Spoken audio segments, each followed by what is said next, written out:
दिल्ली से उसके पति का तबादला जब हैदराबाद की वायुसेना अकादमी में हुआ था तब उसने उस नई जगह के बारे में उत्सुकतावश पति से कई प्रश्न पूछ डाले थे। उसके पति अरुण ने बताया था कि अकादमी हैदराबाद से करीब 40 किलोमीटर दूर है। वायुसैनिकों के परिवारों के अलावा वहां और कोई नहीं रहता। काफी शांत जगह है। ये सुनकर रेखा काफी प्रसन्न हुई थी। स्वभाव से वह संकोचप्रिय थी। उसे संगीत और पुस्तकों में बहुत रुचि थी। उसने सोचा, चलो 3 साल तो मशीनी शहरी जिंदगी से दूर एकांत में गुजरेंगे। अकादमी में पहुंचते ही घर मिल गया था, ये सबसे बड़ी बात थी। बच्चों का स्कूल, पति का दफ्तर सब नजदीक ही थे। बढ़िया पुस्तकालय था और मेस कैंटीन भी अच्छी थी। पर इसी कैंटीन से उसके हृदय के फफोलों की शुरुआत हुई थी।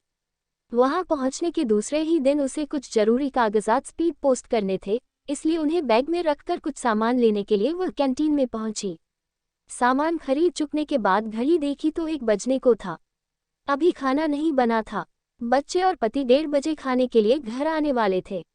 सुबह से ही नए घर में सामान जमाने में वह इतनी व्यस्त थी कि समय ही न मिला था। कैंटीन के एक कर्मचारी से उसने पूछा, यहाँ नजदीक कोई पोस्ट ऑफिस है क्या? नहीं, पोस्ट ऑफिस तो। तभी उसके पास खड़े एक व्यक्ति, जो वेशभूषा से अधिकारी ही लगता था, ने उससे अंग्रेजी में पूछा था, क्या मैं आपकी मदद कर सकता हूँ? मैं उधर ही जा रहा हूँ। थोड़ी सी झिझक के साथ ही उसके साथ चल दी थी और उसके प्रति आभार प्रदर्शित किया था। रेखा शायद वह बात भूल भी जाती क्योंकि नील के व्यक्तित्व में कोई असाधारण बात नहीं थी, लेकिन उसी शाम को नील उसके पति से मिलने आया था और फिर उन लोगों में दोस्ती हो गई थी। नील देखने में साधारण ही था, पर उसका हंसमुख मिजाज, संगीत में रुचि, किताबी भाषा में रसीली बातें करने की आदत और सबसे बढ़कर लोगों की अच्छाइयों को सराहने की उसकी तत्परता, इन सब गुणों से रेखा पता नहीं कब दोस्ती कर उसके बहुत करीब पहुंच गई थी। नील की पत्नी अपने बच्चों के साथ बेंगलुरु में रहती थी। वह अपने पिता की इकलौती बेटी थी और विशाल संपत्ति की मालकिन। अपनी संपत्ति को वह बड़ी कुशलता से संभालती थी। बच्चे वहीं पढ़ते थे। छुट्टियों में वे नील के पास आ जाते या नील बेंगलुरु चला जाता। लोगों ने उसके और उसकी पत्नी के बारे में अनेक अफवाहें फैला रखी थीं।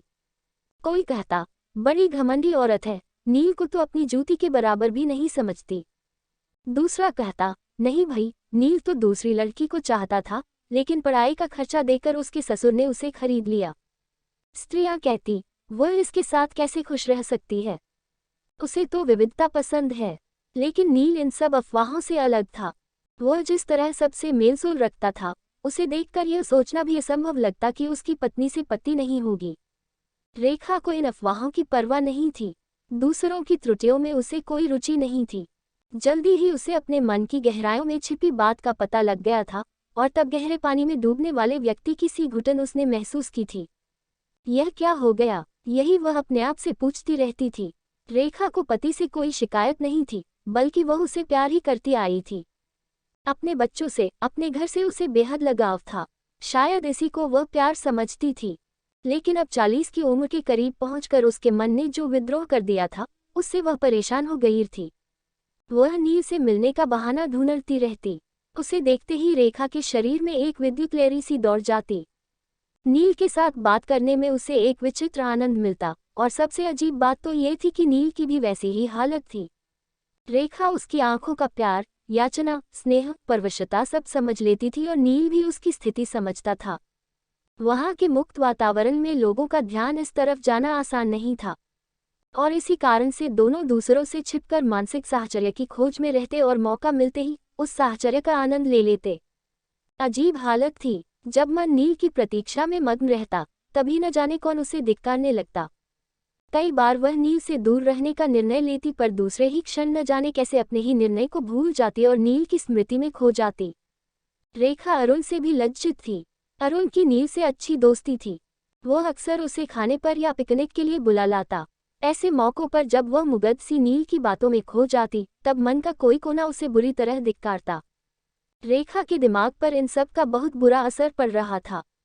न तो वह हैदराबाद छोड़कर कहीं जाने को तैयार थी, न हैदराबाद में वह सुखी थी। कई बार वह छोटी सी बात के लिए जमीन आसमान एक कर देती और किसी के जरा सा कुछ कहने पर रो देती।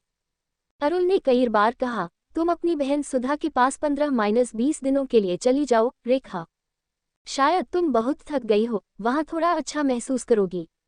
समझ जाऊंगा, मुझे कभी कोई शिकायत नहीं होगी। रेखा ने मैसेज कई बार पढ़ा। हर शब्द जलते अंगारे की तरह उसके दिल पर फफोले उगा रहा था। आगे के लिए बहुत सपने थे। अरुण से भी बेहतर आदमी के साथ एक सुलझा हुआ जीवन बिताने का निमंत्रण था।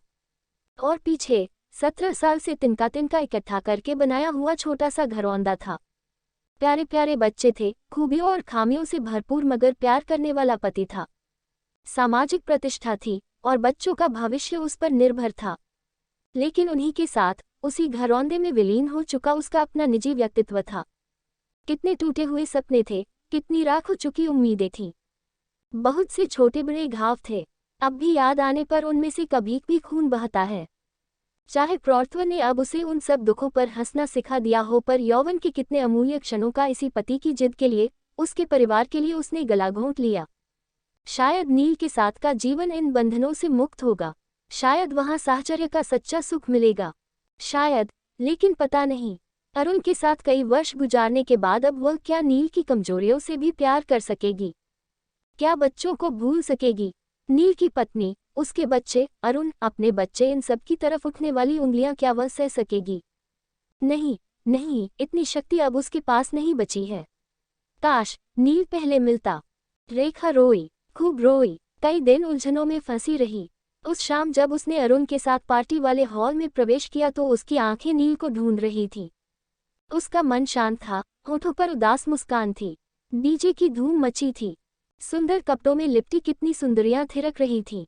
पाम के गमले रंग बिरंगे लिट्टों से चमक रहे थे और खिड़की के पास रखे हुए लैंप स्टैंड के पास नील खड़ा था, हाथ में शराब का गिलास लिए, आकर्षक भविष्य के सपनों, आत्मविश्वास और आशंका के मिले-जुले भावों में डूबता उतराता सा। अरुण के साथ रेखा वहां चली गई। आपके लिए क्या लाऊं? नील ने पूछा। रेखा ने उसकी आंखों में झांक कर कहा, नहीं, कुछ नहीं, मैं शराब नहीं पीती। नील कुछ समझा नहीं, हंसकर बोला, मैं तो जानता हूँ आप शराब नहीं पीती, पर और कुछ? नहीं, मैं फिर एक बार कह रही हूँ, नहीं, रेखा ने कहा और वहां से दूर चली गई। अरुण आश्चर्य से देखता रहा, लेकिन नील सब कुछ समझ गया था।